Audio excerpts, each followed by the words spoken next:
It's for other pastime. Other cultures, especially the Chinese and the Indian, had their own alchemical traditions. क्या कहते Chinese और India दूसरे culture थे जैसे Chinese और इंडिया के कल्चर.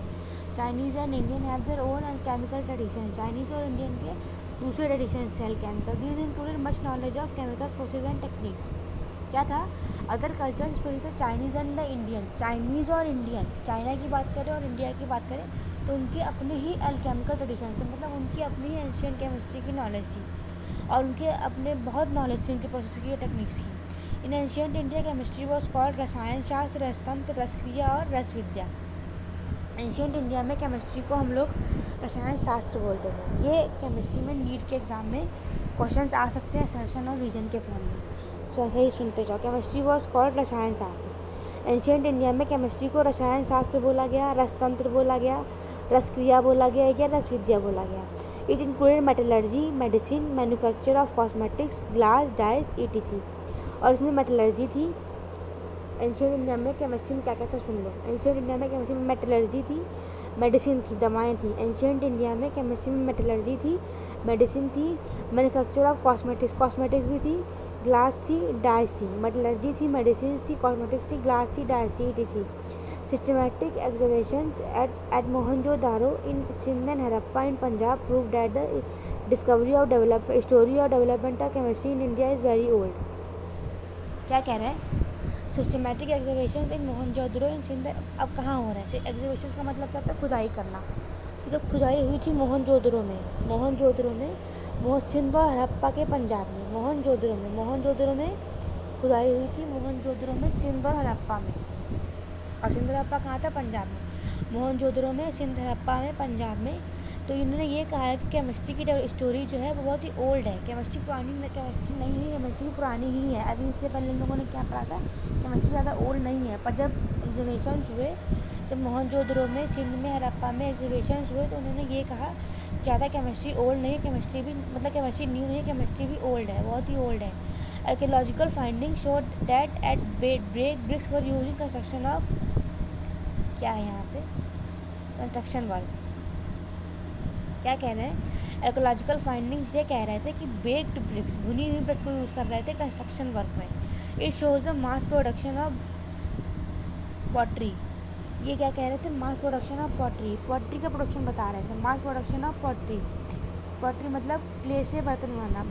पुराने ज़माने की केमिस्ट्री में हमने आर्कियोलॉजिकल फाइंडिंग्स में ये देखा कि बेक्ड ब्रिक्स हुई थी कंस्ट्रक्शन वर्क में, पॉटरी का काम हो रहा था. Which can be regarded as the earliest chemical process. और सबसे केमिकल प्रोसेस जो अर्लीस्ट केमिकल प्रोसेस थी वो पॉटरी की प्रोसेस थी.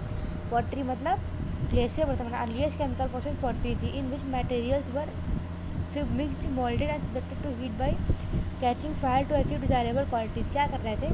अब जब भी कभी कुम्हार को देखा होगा बनाते हुए तो वो हीट करता है, शेप देता है, तब बर्तन बनाता है. तो यहाँ पर वही बता रहे हैं. It shows the mass production of pottery which can be regarded as earliest chemical process in which materials were mixed. Materials को मिक्स किया, मिट्टी को मिक्स किया, मिट्टी में क्ले मिलाई, मोल्डेड, उसको शेप दिया, उसको हीट किया और उसके बाद डिजायरेबल क्वालिटीज़ में बर्तन बन गया, यूटेंसिल बन गया. Remains of glaze pottery.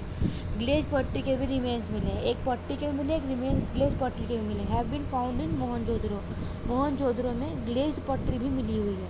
Glaze pottery होती है, एक पॉटरी होती है, लेकिन वो भी मोहनजोदड़ो में मिली है. Gypsum cement has been use in the construction work. Gypsum cement को कंस्ट्रक्शन वर्क में यूज़ किया है. घर बनाने में जिप्सम सीमेंट को यूज़ किया है. ये केमिस्ट्री में ये सब मिला है. जिप्सम सीमेंट को कंस्ट्रक्शन वर्क में यूज़ किया है.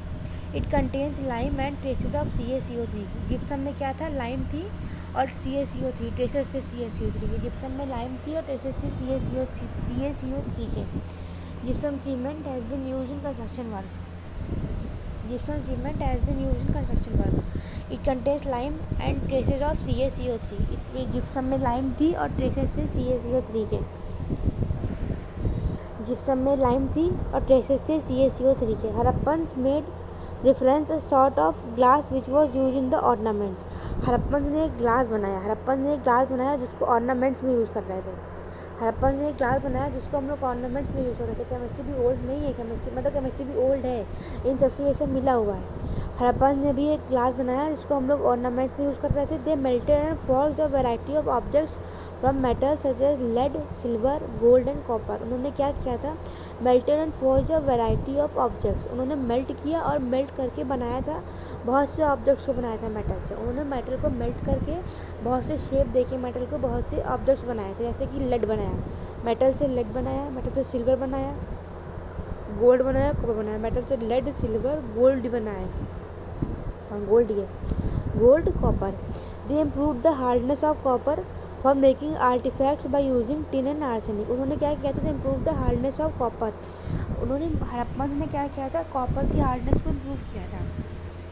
दे improve the hardness of copper, they improve the hardness of copper. उन्होंने कॉपर की हार्डनेस को इम्प्रूव किया था। They improve the hardness of copper, उन्होंने कॉपर की हार्डनेस को इम्प्रूव किया था for making artefact by using tin और आर्सेनिक को यूज़ करके। उन्होंने हड़प्पन ने कॉपर की हार्डनेस को सॉफ्ट किया था, मतलब ताकि कॉपर के बर्तन बना सके, मतलब अच्छी चीज़ें बना सके, आर्टिफैक्ट्स बना सके। आर्टिफैक्ट्स मतलब आर्ट दे सके, बर्तन बना सके या फिर कोई पेंटिंग बना सके। तो उन्होंने क्या किया था, copper, they improve the hardness of copper. उन्होंने कॉपर की हार्डनेस को इम्प्रूव किया था टिन और आर्सेनिक को यूज़ करके, by using tin and arsenic for making artefacts. Tin और आर्सेनिक को यूज़ करके उन्होंने कॉपर की हार्डनेस को इम्प्रूव किया था। कॉपर की हार्डनेस को, they improve the hardness of copper. उन्होंने कॉपर की हार्डनेस को इम्प्रूव किया था by using tin and arsenic. Tin और आर्सेनिक को यूज़ करके उन्होंने कॉपर की हार्डनेस को इम्प्रूव किया था। A number of glass subjects were you found in Maski in South India and Hastinapur and Taxila in north India. क्या कहते हैं, बहुत से ग्लास ऑब्जेक्ट्स मिले थे साउथ इंडिया में। A number of glass objects were found in Maski in South India, बहुत से ग्लास ऑब्जेक्ट्स मिले थे साउथ इंडिया में। Number of glass objects were found in Maski in South India, number of glass objects were found Maski में South India में बहुत से glass objects मिले थे। और Hastinapur, Takshashila in north India, Maski में, हस्तिनापुर में और तक्षशिला में इन नॉर्थ इंडिया में, तक्षशिला में, मस्की में, साउथ इंडिया में मस्की में, साउथ इंडिया में मस्की में, साउथ इंडिया में मस्की में और नॉर्थ इंडिया में हस्तिनापुर में और तक्षशिला में। साउथ इंडिया में मस्की में और नॉर्थ इंडिया में हस्तिनापुर में और तक्षशिला में इन नॉर्थ इंडिया, साउथ इंडिया में मस्की में, नॉर्थ इंडिया में हस्तिनापुर में और तक्षशिला में।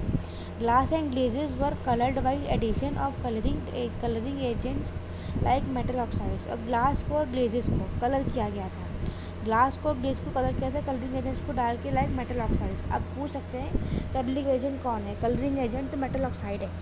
कलरिंग एजेंट कौन है, कलरिंग एजेंट मेटल ऑक्साइड है।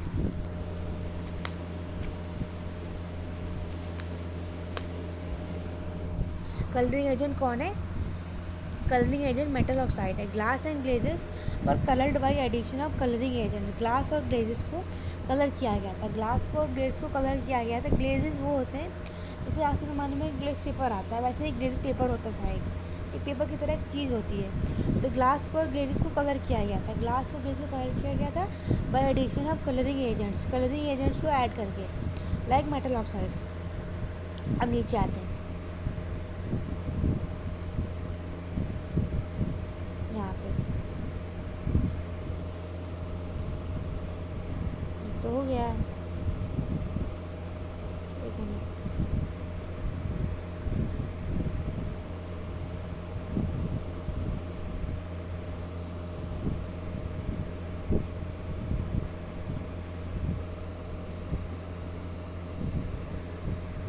अब नीचे copper metallurgy in India dates back to the beginning of chalcolithic cultures in the subcontinent. क्या कहते हैं, copper metallurgy in India dates back to the beginning of chalcolithic cultures, chalcolithic cultures in subcontinent. Copper metallurgy की बात करें, अगर copper की metallurgy हम लोग देखते हैं तो कॉपर की मेटलर्जी को देखने से ये याद आता है कैल्कोलिथिक कल्चर की बिगिनिंग हुई थी। जब कॉपर मेटलर्जी शुरू हुई थी तब इंडिया में कैल्कोलिथिक कल्चर की बिगिनिंग हुई थी इन सब कॉन्टिनेंट। जब कॉपर मेटलर्जी शुरू हुई थी तब कैल्कोलिथिक कल्चर की बिगिनिंग हुई थी, जब कॉपर मेटलर्जी शुरू हुई थी तो कैल्कोलिथिक कल्चर की बिगिनिंग हुई थी the sub continent. There are much archaeological evidences to support the view that technologies and extraction of copper and iron were developed indigenously. क्या कहते हैं, there are much archaeological evidences, बहुत से archaeological evidences हैं, मतलब जब खुदाई करी गई है तो बहुत से archaeological evidences support the view and technologies for extraction of copper and iron, कि कॉपर और आयरन को एक्सट्रैक्ट किया गया था इंडिया में ही, इंडिजिनसली मतलब इंडिया में ही किया गया था, कॉपर और आयरन इंडिया में ही एक्सट्रैक्ट किया गया था। There are much archaeological evidences, बहुत ही आर्कियोलॉजिकल एविडेंसेस हैं, there are much archaeological evidences, बहुत से आर्कियोलॉजिकल एविडेंसेस हैं, बहुत से मतलब खुदाई के टाइम पे बहुत से ऐसे मिले हैं एविडेंसेस जिससे हम लोग ये बता रहे हैं कॉपर और आयरन को इंडिजिनसली डेवलप किया गया है, कॉपर और आयरन को इंडिया में ही डेवलप किया गया है, कॉपर आयरन की खुदाई जो हुई है, कॉपर आयरन का जो एक्सट्रैक्शन हुआ है वो इंडिया में ही हुआ है। According to Rigveda, tanning of leather and dyeing of cotton were practice during 1000। According to Rigveda, यहाँ पे है according to Rigveda, tanning of leather and dyeing of cotton were practice during 1000 to 400 BC। क्या कहते हैं, ऋग्वेदा के अकॉर्डिंग लेदर की tanning, according to Rigveda tanning of leather, leather में tanning करना, and dyeing of cotton, cotton पे कलर करना, tanning of leather and dying, जब लेदर को कुछ किया जाता है तो लेदर की टैनिंग, लेदर के लिए टैनिंग बोलते हैं, tanning of leather and dyeing of cotton, cotton को कलर करना को डाइंग बोलते हैं, tanning of leather and dyeing of cotton were practice during 1000 to 400 BC। क्या कह रहे हैं, ऋग्वेदा के अकॉर्डिंग लेदर की टैनिंग और कॉटन की डाइंग 1000 से 400 BC में ही की गई थी, और इससे पहले हम लोगों ने क्या हुआ 1300 1600 BC में क्या हुआ था, साइंस डेवलप हुई थी, केमिस्ट्री डेवलप हुई थी, और मॉडर्न साइंस कब डेवलप हुई थी, बताओ जल्दी सब लोग, देखो आपके सब लोग यहाँ पे 18th सेंचुरी यूरोप में, यहाँ पे ये देखो, ये देखो केमिस्ट्री डेवलप हुई 1300 C में डेवलप हुई थी, और मॉडर्न केमिस्ट्री डेवलप हुई थी 18th सेंचुरी यूरोप में। मॉडर्न केमिस्ट्री हाँ यही है, मॉडर्न केमिस्ट्री डेवलप हुई थी 18th सेंचुरी में, और केमिस्ट्री डेवलप हुई 1300 C में डेवलप हुई थी, ठीक है।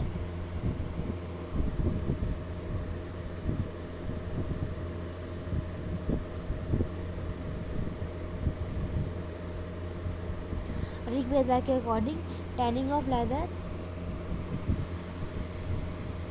ऋग्वेदा के according tanning of leather and dyeing of cotton, Rigveda के अकॉर्डिंग लेदर की टैनिंग और कॉटन की डाइंग प्रैक्टिस हुई थी 1000 to 400 BC में। The golden gloss of black polished ware of northern India could not be replicated in still a chemical mystery. हाँ यही है, the golden gloss of the black polished, क्या कह रहे हैं, where of black polish ware of northern India could not be replicated and still a chemical mystery. क्या कह रहे हैं, the golden gloss of the black polished ware of northern India, northern India में जो ब्लैक पॉलिश्ड वेयर थे, black polished ware northern India में black polished ware, जैसे कि ब्लैक पॉलिश, जैसे कि जिस चीज़ जिनसे ब्लैक कलर की पॉलिश की जाती है वो चीज़ें, जिन पे ब्लैक कलर की पॉलिश की जाती है वो चीज़ें could not be replicated, shoes पे की जाती है, could not be replicated still chemical mystery, और वो आज भी केमिकल मिस्ट्री बनी हुई है, ब्लैक पॉलिश वेयर आज भी केमिकल मिस्ट्री बनी है। Golden gloss of the black polish ware of northern India could not be replicated still ये आज भी केमिकल मिस्ट्री बनी हुई है। These wares indicate the mastery with, अब इसमें था क्या, अब बता रहे हैं ब्लैक पॉलिश वेयर में था क्या, These wear indicate the mastery with which clean temperatures could be controlled। अच्छा यहाँ पे दूसरा है, जो ब्लैक पॉलिश वेयर यहाँ पे क्या बता रहे हैं, यहाँ पे टेम्परेचर की बात कर रहे हैं, mastery clean temperatures could be controlled, इसमें टेम्परेचर्स की बात कर रहे हैं, ब्लैक पॉलिश वेयर यहाँ पे टेम्परेचर्स की बात कर रहे हैं। तो ये आज भी मिस्ट्री बनी हुई है कि टेम्परेचर्स को कैसे कंट्रोल किया था, टेम्परेचर कैसे कंट्रोल किया था। और ऋग्वेदा में क्या बताया था, tanning of leather and dyeing of cotton, ये ऋग्वेदा में बताया है, ये ऋग्वेदा में बताया है कि लेदर की टैनिंग और डाइंग ऑफ कॉटन प्रैक्टिस की गई थी 1000 से 4000 BC में। और the golden gloss of the black polish ware of northern India, golden gloss of the black polish ware of northern India, northern India में golden gloss of the black polish, northern India में black polish ware, ये भी mystery बनी हुई है, ये भी एक मिस्ट्री बनी हुई है। उसमें क्या है, उसमें टेम्परेचर इंक्लूड किया गया है। These wares indicate the mastery with which kiln temperatures could be controlled, इससे टेम्परेचर कंट्रोल किए जा रहे हैं। कॉटिलियाज और शार्स describe the production of salt from sea, Kautilya का अर्थशास्त्र डिस्क्राइब कर रहा है सॉल्ट का सी से प्रोडक्शन, कौटिल्याज अर्थशास्त्र। A vast number of statements and material described in the ancient Vedic literature, बहुत से स्टेटमेंट्स और मटेरियल डिस्क्राइब, यहाँ अभी पूरा पेज फिर से देखेंगे। Vast number of statement and material, बहुत से स्टेटमेंट और मटेरियल डिस्क्राइब किए गए थे एंशियंट वैदिक लिटरेचर में, बहुत से स्टेटमेंट और मटेरियल एंशियंट वैदिक लिटरेचर में डिस्क्राइब किए गए थे।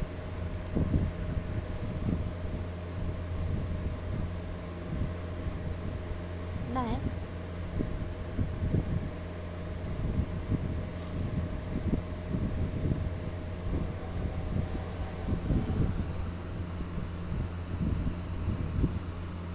बहुत से स्टेटमेंट्स एंशियंट वैदिक लिटरेचर में डिस्क्राइब किए गए थे, can be shown to agree with modern scientific findings, बहुत से अभी भी दिखा सकते हैं। एंशियंट वैदिक लिटरेचर में बहुत से स्टेटमेंट डिस्क्राइब किए गए थे, एंशियंट वैदिक लिटरेचर में पुराने ज़माने की जो वैदिक लिटरेचर थी उसमें स्टेटमेंट डिस्क्राइब किए गए थे, उनको दिखाया जाता है agree with modern.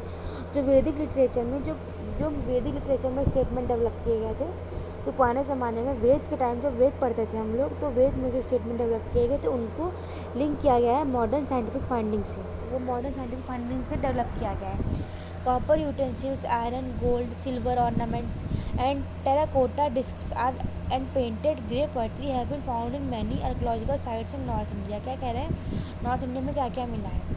Copper utensils, copper के बर्तन, लोहा, सोना, सिल्वर ऑर्नामेंट्स, कॉपर की यूटेंसिल्स, आयरन के, गोल्ड के, सिल्वर के ऑर्नामेंट्स, टेराकोटा डिस्क, टेराकोटा एक डिस्क आती है, टेराकोटा डिस्क मिली है, terracotta disc and painted grey poetry, और ग्रे पोएट्री पेंट की हुई पोएट्री भी ऐसी मिली है।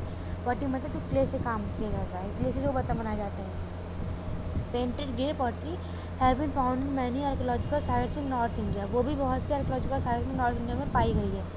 Sushruta Samhita explains the importance of alkalis, Sushruta Samhita हमको एल्कलीज के बारे में बताती है, सुश्रुत संहिता हमको एल्कलीज के बारे में बताती है। चरक संहिता मेंशंस एंशिएंट इंडिया, सुश्रुत संहिता एल्कलीज, सुश्रुत संहिता हमको एल्कलीज के बारे में बताती है, सुश्रुत संहिता एल्कलीज के बारे में बताती है। चरक संहिता मेंशंस क्या करती है, ancient Indians who knew how to prepare sulphuric acid, nitric acid, oxides of copper, tin and zinc, sulphates of copper, zinc and iron and the carbonates of lead and iron. देखो, सुश्रुत संहिता हमको alkalis के बारे में बताती है, सुश्रुत संहिता हमको बताती है एल्कलीज के बारे में, और चरक संहिता हमको बताती है ancient mentions about ancient India, Charaka Samhita ancient India के बारे में बताती है, Charaka Samhita ancient India, Sushruta Samhita alkali और Charaka Samhita ancient India, ancient Indian के बारे में। जिनको क्या पता था, उनको पता था सल्फ्यूरिक एसिड कैसे बनता है, ना एसिड कैसे बनते हैं, मेन एसिड कैसे बनते हैं, इसमें सल्फ्यूरिक एसिड और नाइट्रिक एसिड, कॉपर के ऑक्साइड्स एंड जिंक। ऑक्साइड्स कैसे बनते हैं, एसिड बनते हैं, एसिड कौन से, दो एसिड, सल्फ्यूरिक एसिड और नाइट्रिक एसिड। कॉपर कौन से बनते हैं, oxides of copper, tin and zinc, oxides बनते हैं कॉपर के, टिन के और जिंक के। एसिड दो बनते हैं, सल्फ्यूरिक एसिड और नाइट्रिक एसिड। एसिड दो बनते हैं, sulphuric acid, nitric acid. Acid दो बनते हैं, सल्फ्यूरिक एसिड, नाइट्रिक एसिड। और ऑक्साइड्स बनते हैं कॉपर के, टिन के और जिंक के, और ऑक्साइड्स बनते हैं कॉपर के, टिन के और जिंक के। और सल्फेट्स, एसिड, ऑक्साइड्स और sulphates, sulphates of copper, zinc and iron and the carbonates of lead and iron.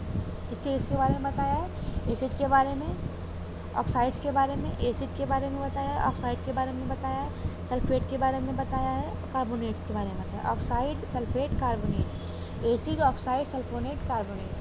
चरक संहिता में एंशिएंट इंडिया के बारे में बताया है, जिसमें ऑक्साइड, सल्फोनेट और carbonate, oxide, sulphonate, carbonate, oxide, sulphonate, carbonate. Oxide कौन कौन से, एसिड भी बताया है, acid, oxide, sulphonate, carbonate. Acid बताया sulphuric acid, nitric acid. Oxide बताया कॉपर, टिन और जिंक, ऑक्साइड बताया कॉपर, टिन और जिंक। सल्फेट बताया कॉपर, जिंक, आयरन। देखो, ऑक्साइड बताया कॉपर, जिंक, टिन। ऑक्साइड बताया है कॉपर, जिंक, ऐसे लर्न कर लो। ऑक्साइड बताया कॉपर, जिंक और टिन का। सल्फेट बताया कॉपर, जिंक और आयरन का। ठीक है, ऑक्साइड बताया है कॉपर का, जिंक का और टिन का। यहाँ पे देखो, ऑक्साइड बताया है कॉपर का, जिंक का और टिन का, कॉपर का, जिंक का, टिन का। सल्फेट बताया है कॉपर का, जिंक का और आयरन का। ऑक्साइड बताया कॉपर का, जिंक का, टिन का। ऑक्साइड बताया copper, zinc, tin. Oxide copper, zinc, tin. Sulphate copper, zinc, iron. Oxide copper, zinc, copper है, ऑक्साइड में कॉपर, सल्फेट में कॉपर, ऑक्साइड में टिन, ऑक्साइड में जिंक, सल्फेट में जिंक। कॉपर और जिंक दोनों में कॉमन है, ऑक्साइड सल्फेट में कॉपर और जिंक दोनों कॉमन है। ऑक्साइड में टिन है, सल्फेट में आयरन है। ऑक्साइड में टिन है, सल्फेट में आयरन है, ठीक है। ऑक्साइड में टिन है, सल्फेट में आयरन, कार्बोनेट में लेड और आयरन, कार्बोनेट में लेड और आयरन, कार्बोनेट में लेड और आयरन, ठीक है। अब क्या बता रहे हैं यहाँ पे, Rasopanishad describes the preparation of gunpowder mixture. अब एक यहाँ पे आई थी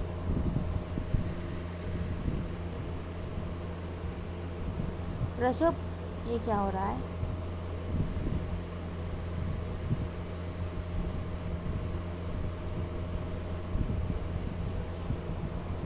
अरे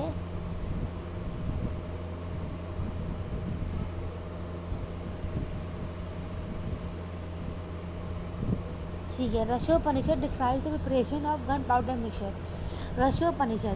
रसोपनिषद हम लोग पढ़ते हैं गन पाउडर मिक्सचर के बारे में। Rasopanishad describes the preparation of gunpowder mixture. Rasopanishad से हम लोगों को गन पाउडर मिक्सचर के बारे में पता चलता है।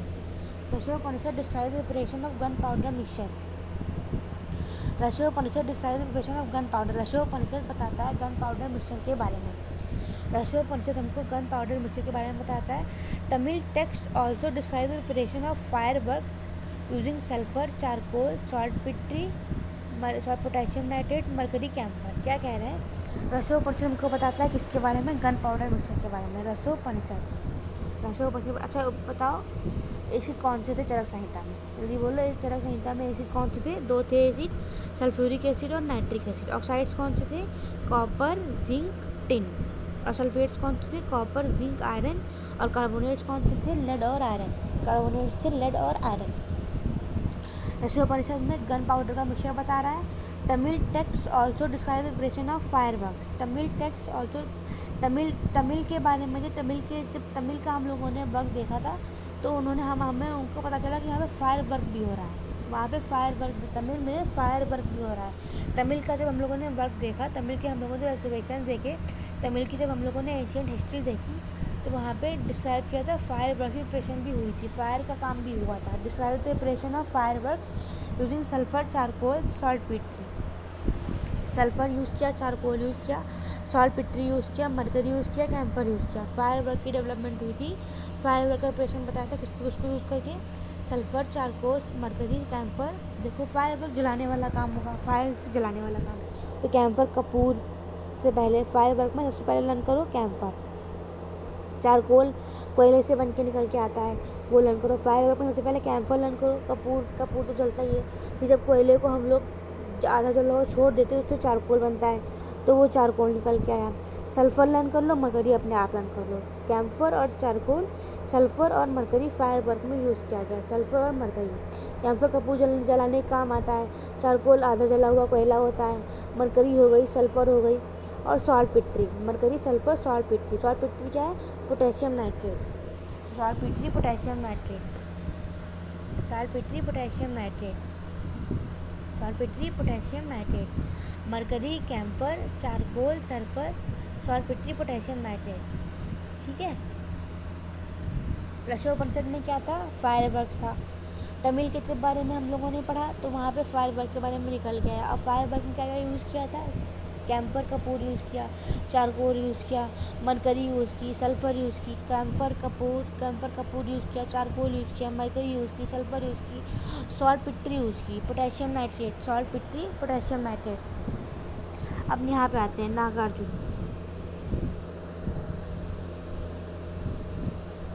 Nagarjuna was a great Indian scientist. Nagarjuna great Indian scientist थे। एक minute,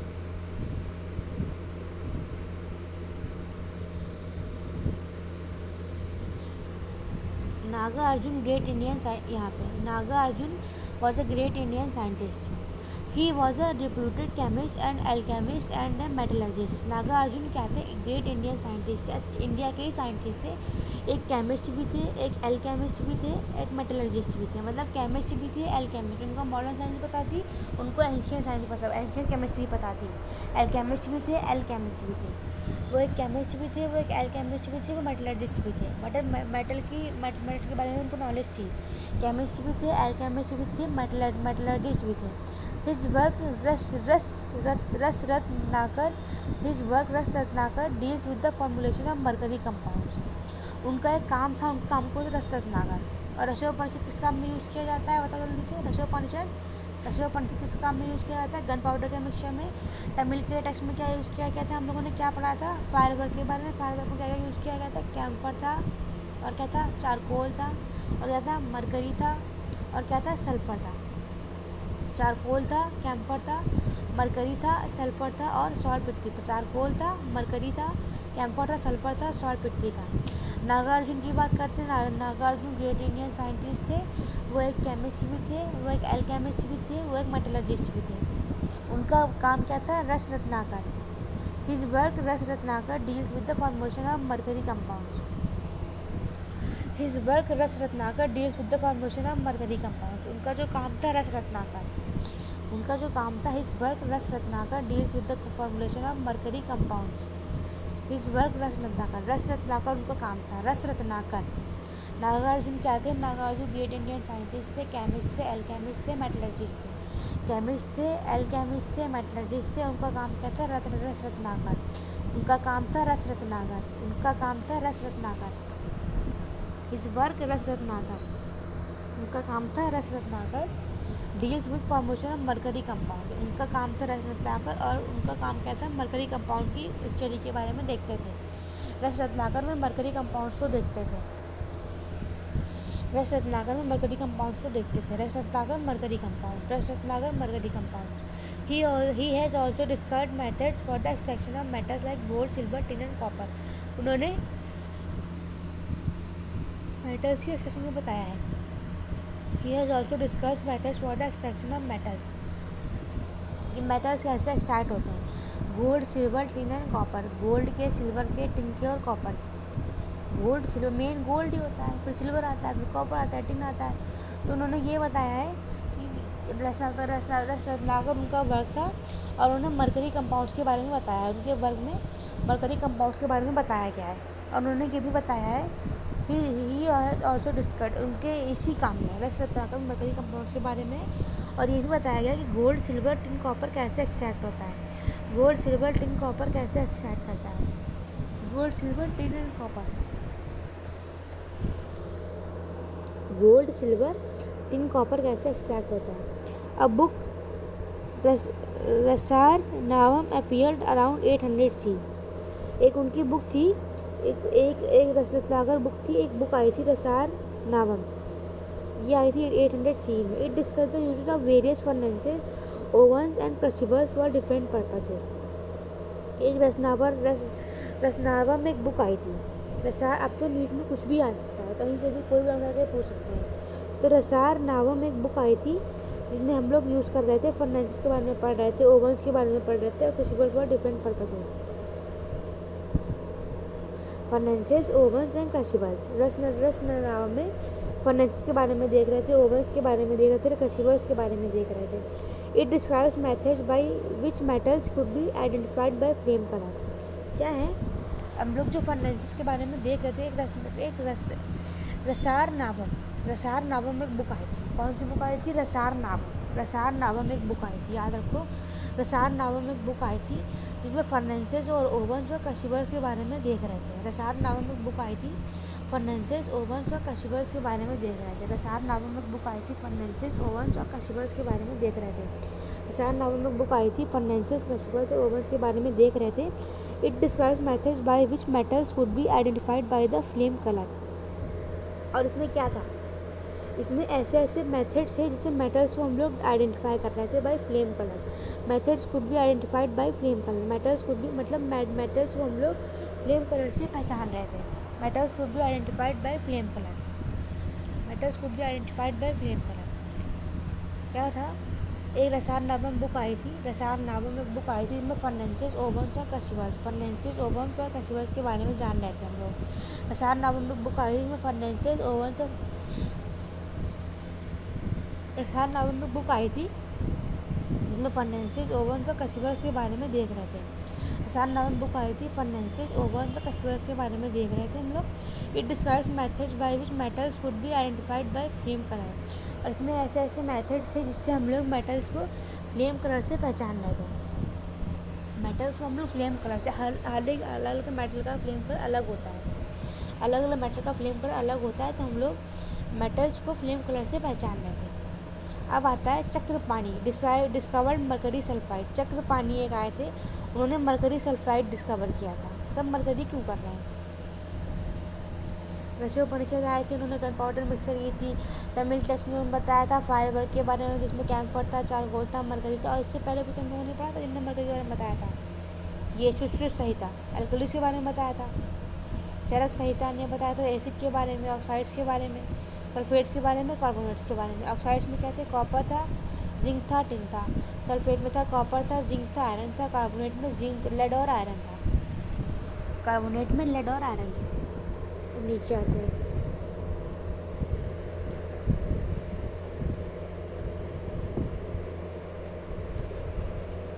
Chakrapani discovered mercury sulphide. Chakrapani ने डिस्कवर किया था मरकरी सल्फाइड। चक्रपाणी ने मरकरी सल्फाइड डिस्कवर किया था। Chakrapani discovered mercury sulphide. Chakrapani ने क्या डिस्कवर किया? चक्रपाणी ने मरकरी सल्फाइड डिस्कवर किया था। The credit for inventing soap also goes to him. अच्छा, ये कौन पूछ सकते हैं? चक्रपाणी ने मरकरी सल्फाइड डिस्कवर किया और सोप डिस्कवर किया। चक्रपाणी ने मरकरी सल्फाइड डिस्कवर किया और सोप डिस्कवर किया है। चक्रपाणी ने मरकरी सल्फाइड डिस्कवर किया और सोप डिस्कवर किया है। चक्रपाणी ने मरकरी सल्फाइड डिस्कवर किया है। चक्रपाणी ने मरकरी सल्फाइड डिस्कवर किया है और सोप डिस्कवर किया है। He used mustard oil and some alkalis as ingredients for making soap. क्या हुआ था? चक्रपाणी ने मरकरी सल्फाइड और पहले सबसे याद करो, चक्रपाणी ने मरकरी सल्फाइड और सोप डिस्कवर किया। सबसे पहले लर्न करो, चक्रपाणी ने मरकरी सल्फाइड और सोप डिस्कवर किया। चक्रपाणी ने मरकरी सल्फाइड और सोप डिस्कवर किया। चक्रपाणी ने मरकरी सल्फाइड और सोप डिस्कवर किया है। चक्रपाणी ने मरकरी सल्फाइड और सोप डिस्कवर किया है। He use mustard oil and some alkalis as ingredients for making soap. अब सोप बनाने के लिए उन्होंने क्या यूज़ किया था? मस्टर्ड ऑयल, सरसों का तेल और कुछ एल्कलीज एज इंग्रेडिएंट्स। अब एल्कलीज को बता क्या था? एल्कलीज किसने किया था? बता। एल्कलीज सुश्रुत संहिता ने किया था। Sushruta Samhita explain the importance of alkalis. Charak Samhita ने क्या किया था? एंशिएंट इंडियंस के बारे में बताया था। ठीक है।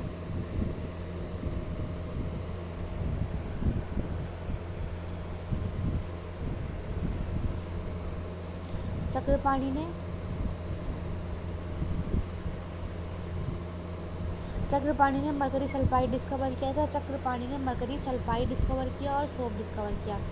चक्रपाणी ने मरकरी सल्फाइड डिस्कवर किया और सोप डिस्कवर किया। और सोप डिस्कवर करने के लिए मस्टर्ड ऑयल और एल्कलीज को यूज़ किया गया था। सोप डिस्कवर करने के लिए मस्टर्ड ऑयल और एल्कलीज को यूज़ किया गया था। सोप डिस्कवर करने के लिए मस्टर्ड ऑयल और एल्कलीज को यूज़ किया गया था। मस्टर्ड ऑयल और एल्कलीज। सोप डिस्कवर करने के लिए मस्टर्ड ऑयल और एल्कली यूज़ किया गया था। सोप को बनाने के लिए मस्टर्ड ऑयल, सरसों का तेल और एल्कलीज को यूज़ किया गया था। सोप को बनाने के लिए मस्टर्ड ऑयल और एल्कली का यूज़ किया गया था as ingredients for making soap. Indians began making soap in the 18th century C. और इंडियंस ने 18th सेंचुरी में सी में, ये आगे क्वेश्चन इंपॉर्टेंट है, ये लाइन इंपॉर्टेंट है। इंडियंस ने सोप कब बनाया? 18th सेंचुरी सी में। इंडियंस ने, ये लाइन आ सकती है नीट में असर्शन रीजन में। Indians began making soap in the 18th century C. Indians ने सोप बनाया है 18th सेंचुरी सी में। Oil of eranda and seeds of mahua plant and calcium carbonate were use for making seed. पहले देखो, चक्रपाणी ने mercury sulphide और soap बनाया। चक्रपाणी ने मरकरी सल्फाइड और सोप बनाया। चक्रपाणी ने मरकरी सल्फाइड और सोप बनाया। सोप बनाने में मस्टर्ड ऑयल को यूज़ किया था और एल्कलीज को यूज़ किया था। चक्रपाणी ने सोप बनाने में मस्टर्ड ऑयल को यूज़ किया था और एल्कलीज को यूज़ किया था। चक्रपाणी ने सोप बनाने के लिए मस्टर्ड ऑयल और एल्कलीज को यूज़ किया था। फिर इंडियंस ने सोप बनाया। इंडियंस ने सोप बनाया 18th सेंचुरी में। इंडियंस ने सोप बनाया 18th सेंचुरी। अब उन्होंने क्या यूज़ किया था? तो उन्होंने एरेंडा ऑयल यूज़ किया था, महुआ प्लांट और कैल्शियम कार्बोनेट, 3 चीज़ें यूज़ की थी इंडियन ने। एरेंडा ऑयल उन्होंने, चक्रपाणी ने कौन सा ऑयल यूज़ किया? चक्रपाणी ने यूज़ किया मस्टर्ड ऑयल। इंडियन ने कौन सा ऑयल यूज़ किया? एरेंडा ऑयल यूज़ किया। और चक्रपाणी ने क्या यूज़ किया? एल्कलीज को यूज़ किया था। एल्कलीज को यूज़ किया था सोप बनाने में। और इंडियन ने क्या यूज़ किया था, ऑयल ऑफ इरंडा ऑयल यूज़ किया था, महुआ प्लांट की सीड्स को यूज़ किया था, कैल्शियम कार्बोनेट यूज़ किया था सोप बनाने में। Mahua plant seeds and calcium carbonate, eranda oil, mahua plant seed and calcium carbonate, oil of eranda, mahua plant ने calcium carbonate seed, calcium carbonate, ठीक है। Eranda oil, mahua plant seeds and calcium carbonate, oil of eranda, mahua plant seeds and calcium carbonate, oil eranda oil, mahua plant seeds and calcium carbonate, oil of eranda, mahua plant seeds and calcium carbonate were used for making soap. The paintings found in the walls of Ajanta and Ellora, which look fresh even after ages, testify to higher level of science achieved in ancient India. क्या कह रहे हैं, paintings देखी जाती हैं अजंता एलोरा की caves हैं, अजंता एलोरा में पेंटिंग्स बनी हुई हैं, वो अभी भी फ्रेश लगती हैं एजेस के बाद तक।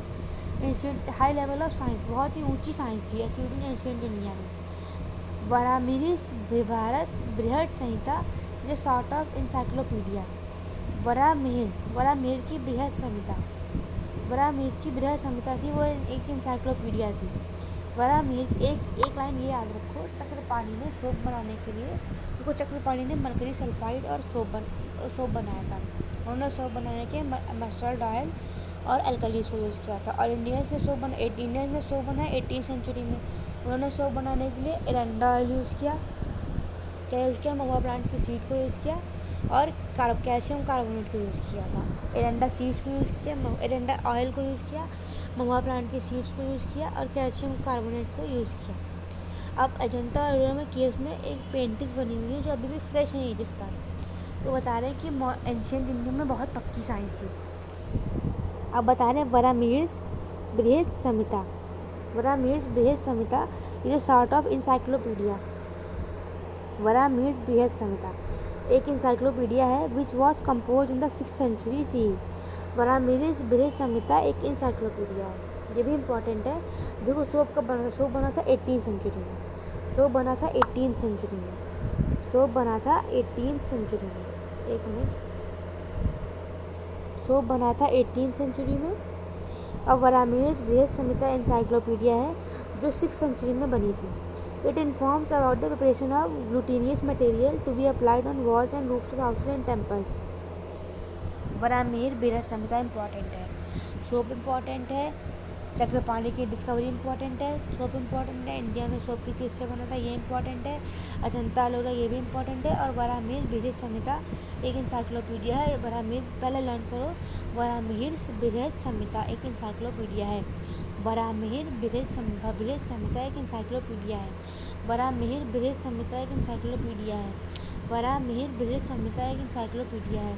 वरामिहिर बृहद संहिता एक इंसाइक्लोपीडिया है जो 6th सेंचुरी में डेवलप हुई थी। वरामिहिर बृहद संहिता एक इंसाइक्लोपीडिया है जो 6th सेंचुरी सी में डेवलप हुई थी या कंपोज 6th सेंचुरी में, और सोप को बना था 18th सेंचुरी में। It informs about the preparation of glutinous material to be applied on walls and roofs of houses and temples. क्या कह रहे हैं, वैसे ये सी भी लर्न करना इंपॉर्टेंट नहीं है, एक सोप का लर्न रखो, एक सोप का लर्न रखो, एक मॉडर्न केमिस्ट्री और केमिस्ट्री, ये 3 लर्न रखो, सोप, मॉडर्न केमिस्ट्री और केमिस्ट्री। वरामिहिर बृहद संहिता एक इंसाइक्लोपीडिया है जो 6th सेंचुरी में डेवलप हुई थी। वरामिहिर बृहद संहिता इंसाइक्लोपीडिया 6th सेंचुरी में डेवलप हुई थी। It informs about the preparation of glutinous material, इसमें वरामिहिर बृहद संहिता बता रहे हैं ग्लूटिनस मटेरियल का इन्फॉर्म कर रहे हैं, मतलब ग्लूटिनस मटेरियल जो जिस मटेरियल को हम लोग ग्लूकोज को चिपका सकते हैं। Glutinous material to be applied on walls and roofs of house and temples, जो हम लोग वॉल्स पे और रूफ्स पे अप्लाई कर सकते हैं, हाउस की और टेम्पल की। on roofs of houses and temples. Glutinous material to be applied on walls or roofs of houses and temples. It was prepared entirely from extracts of various plants, fruits, seeds and barks which were concentrated by boiling and then treated with various resins. क्या कह रहे हैं, वरामिहिर बृहद संहिता एक encyclopedia है जिसमें हम लोग glutinous material के बारे में पढ़ते हैं, मतलब ऐसे मटेरियल जिसे जो चिपकने का काम करते हैं, ग्लूटिनस मटेरियल चिपकने का काम करते हैं। To be applied on walls and roofs of houses and temples, जो हाउसेज और रूफ्स की टेम्पल्स में लगते हैं, हाउसेज एंड टेम्पल्स की रूफ में लगते हैं। To be applied on walls and roofs of houses and temples, houses और टेम्पल्स की रूफ में लगते हैं, छत पे लगते हैं। और बनते कैसे थे, प्लांट्स के, एक्सट्रैक्ट के, फ्रूट्स के, सीड्स के और बाग से। Plants, fruit, seeds and barks which were concentrated by boiling, जिनको हम लोगों ने बॉयल किया और ट्रीट किया बहुत से रेजिन से। Plants, fruits, seeds and barks, plants से, फ्रूट्स से, सीड्स से और बाग से, which were concentrated by boiling, उनको बॉयल किया हम लोगों ने और उनको फिर रेजिन से ट्रीट किया। It will be interesting to test such materials scientifically and assess them for use.